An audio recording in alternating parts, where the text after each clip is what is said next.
And there it is. Hey everyone, welcome to my YouTube channel, and this is going to be more or less a conclusion to my series of videos for this E46 that concerns this E46 rear subframe. I have done a number of things to it, and before I give it back to my brother, actually, I just wanted to do in conclusion video, and mainly because this is, well, I almost called it a fail video, because I I got a couple of episodes, I guess, on the bushings removal and reinstallation and new bushings installations. I talk about, in those videos, I talk about how to press these bushings out, how to press new bushings in, and that's where I took a shortcut, or cheated, I guess. I filmed that part where I talk about the extraction, or how to press these bushings out, and what tool to use, and just to demonstrate the process and to show how painful it can be and things like that. So I filmed all that, and then when time came to press these new bushings in, I cheated and I took the whole thing to a place that has a hydraulic press, and I just use the hydraulic press to press these bushings in. And that's cheating, because I wanted to show the process, a process that involves using tools and fixtures and contraption that people may have access to, and especially if you're doing this without removing the thing out of the car, because as you can see, this is just the subframe. There is no control arms attached or anything else, no diff. This is the tool that I already showed in the extraction video, and that's the same. Well, I guess this kit contains a couple of parts that are slightly different for like pressing in and pressing out action.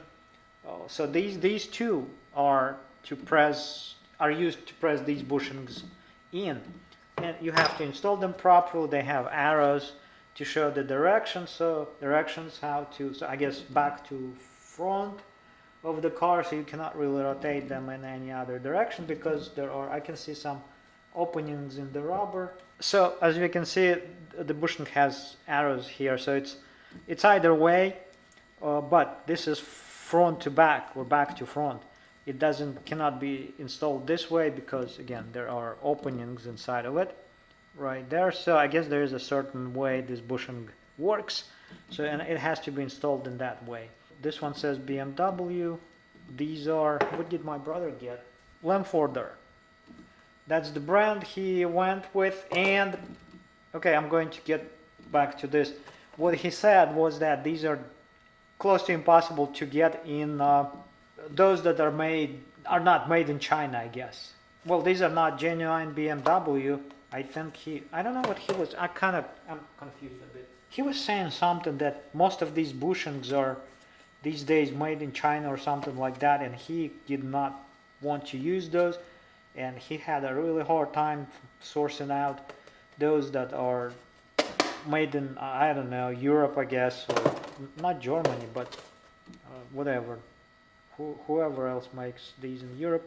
I mean, this is the manufacturer, just says ZF aftermarket. So ZF, well, that's not bad at all, but I'm not sure what the deal was. So these bushings are installed in a certain way. These are the rear bushings. You can see they have larger holes. I don't know, I guess repeating myself, but these two are for the rear and these two are for the front. And as you can see, one has a small round hole and the other one has a larger slot, basically. So this one with the slot goes on one side, this one with a hole goes to the other side. I reinstalled the bushings the way they came out, although I don't know if this makes a difference if they go, which side they go to. That, I don't know if that really matters. 2005 BMW, so these are original bushings. I just wanted to show basically this tool, and it can be used either with a threaded rod or it can be used with a hydraulic press. This is the top.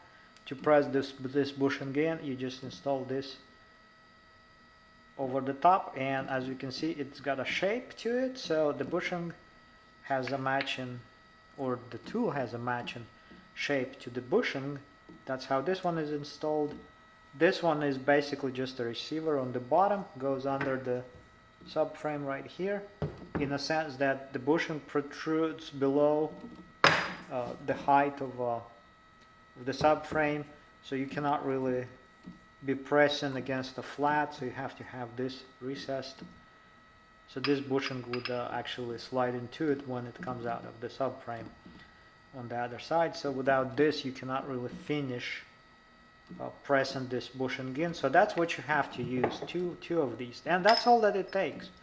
The upper part that pushes the bushing in, and this thing on the bottom that allows the bushing to go through all the way and actually come out and be properly pressed. Although I didn't like how this part is made, it was hard to really, yeah, it was somewhat hard to line this up.